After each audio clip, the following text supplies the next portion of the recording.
Tu savais que le générique de Thunderbolts, c'est pas juste des couvertures de magazines stylés. C'est blindé de références à l'histoire de l'art, de la pop culture, de la musique et même de propagande. On va voir si tu les avais toutes. Bon, la première est évidente. Red Guardian en haut d'un gratte-ciel encerclé par des hélicoptères. Là c'est clair, c'est une référence à King Kong au-dessus de l'Empire State Building. La seconde, elle doit vaguement te rappeler tes cours d'histoire, parce que cette image des Thunderbolts sur une barque arborant fièrement le drapeau américain, elle reprend la toile Washington Crossing de Delaware. Ce tableau, il représente un moment clé de la guerre d'indépendance américaine, avec Washington debout dans une barque héroïque. Et dans Thunderbolts, ce sont les anti-héros qui prennent sa place. Ils traversent, mais quoi? Un fleuve de rédemption? Celle-là, c'est sûr qu'elle te dit quelque chose car elle a été énormément réutilisée dans la pop culture. Lunch Atop a Skyscraper est une photo célèbre prise en 1932 durant la construction du Rockefeller Center à New York. On peut y voir 11 ouvriers déjeunant assis sur une poutre en hauteur, sans aucune sécurité. Prise en pleine Grande Dépression, elle symbolise le courage des travailleurs. Aujourd'hui, cette image est devenue une icône de la culture américaine, représentant à la fois le rêve américain et l'endurance de la classe ouvrière. Elle a d'ailleurs été reprise et parodiée par Kingdom Hearts 2, Les Simpsons, bien évidemment. ou encore les Mignons dans Moi Moche et Méchant 2.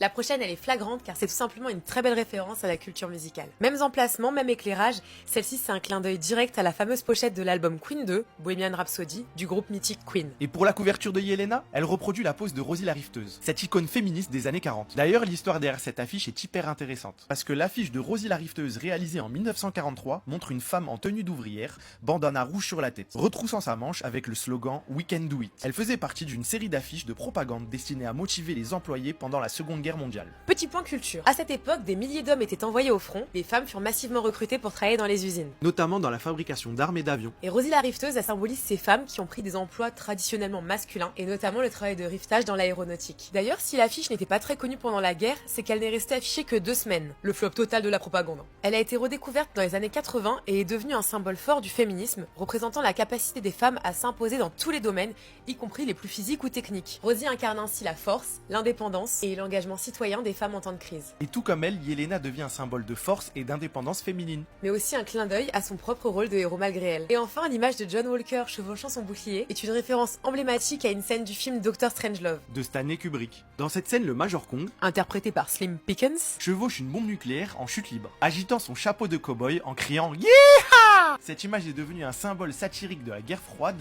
et de la folie nucléaire. Et le clin d'œil dans Thunderbolt sert à souligner le caractère impulsif et patriotique de John Walker, tout en ajoutant une touche d'ironie à son personnage. En le représentant chevauchant son bouclier comme le Major Kong chevauche la bombe, le film établit un parallèle entre les deux personnages, tous deux symboles d'un patriotisme exacerbé et parfois aveugle. Chaque image raconte comment ces personnages sont perçus dans l'univers du film. Des figures presque mythiques, exagérées, marketées. Le générique est littéralement en train de leur construire une légende visuelle. C'est pas juste un style graphique cool, c'est une lecture méta. Marvel nous dit voilà comment le monde voit les Thunderbolts. Et voilà ce qu'eux-mêmes essaient de devenir.